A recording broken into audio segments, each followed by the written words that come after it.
Before I worked here, I focused pretty much only on my music. I write songs as well as sing, play piano and guitar. And before I actually started working here, like a year before I started working here, I released my first album, all self-produced on my own. Yeah. Where's it available? iTunes, YouTube, Google Play Store, pretty much everywhere. It's called Perfect Poison by Taylor Wood, but it's pretty old, so I don't really promote it much anymore. I'd like to do some new stuff. What's the genre? So it's like acoustic pop, but if I were to do something now, it would definitely be more in the pop category.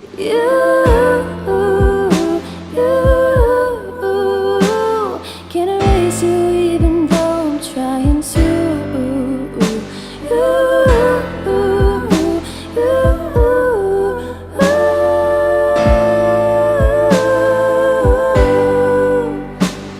I always seem to want everything I can't have and more, wanting you to want me to want you, even though I should forget you.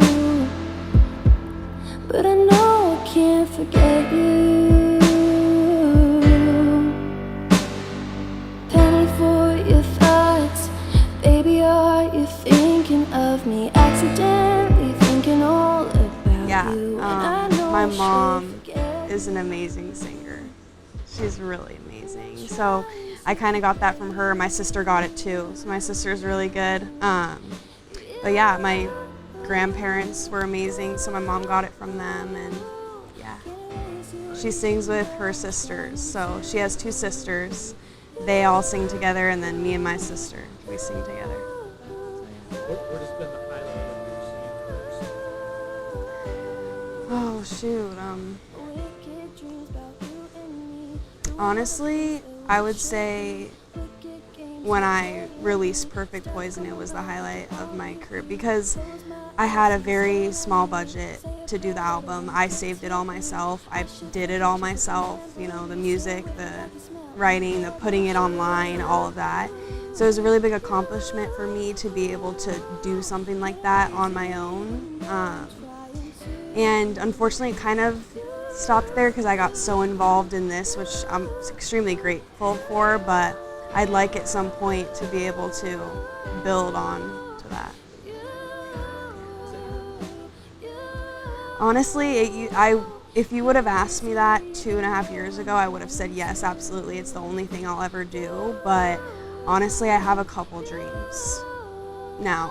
Like obviously that'll always be part of it, but I have dreams, based in this kind of environment, in this industry, and with April that we've built.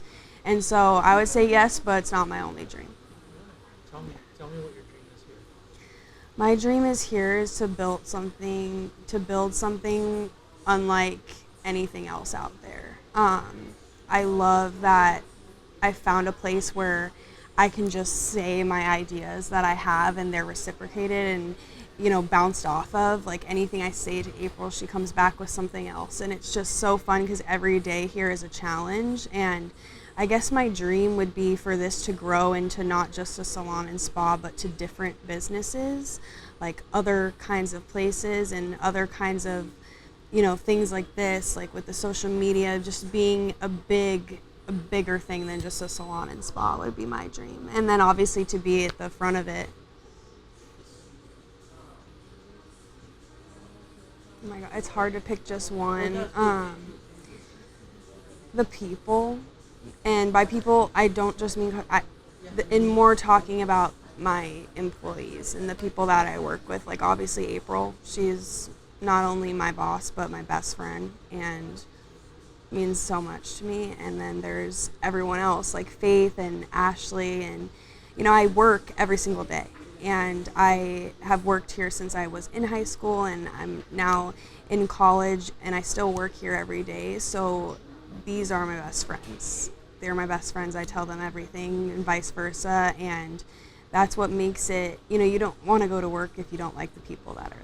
And I've never had to say that really. I've always had people that I've loved dearly here. And I would say that's definitely one of my favorite things about the Hills. And close second would be just the challenge. Like every single day there's something new that I get to do that I never thought as a 19-year-old I would be getting to do in my career already, which is just personally important to me, is to be able to keep growing, and that's definitely my favorite thing about it. Cool. Right. Mhm. A focal representative. I mean, it is, and I really take pride in it because when I first started working here, obviously I was just, the receptionist or whatever. I like to say client coordinator, but receptionist is what people referred to me as. And obviously, I kind of, know how to work in customer service and how to communicate with others, but it was more than that from the beginning to me, because it was really truly about customizing the experience for the client. And I'm kind of known for knowing everybody's name after I meet them once, and that's just something that I don't try so hard at. It just kind of comes naturally, is remembering the clients and remembering what they come in for and who they are as a person and their name and stuff like that. It's always been important to me, and it's always something that I'm gonna bring to the table. But yeah, it's a huge part of what I do, and it's honestly what makes my job so fun, is being able to have a close relationship with the people that come in. You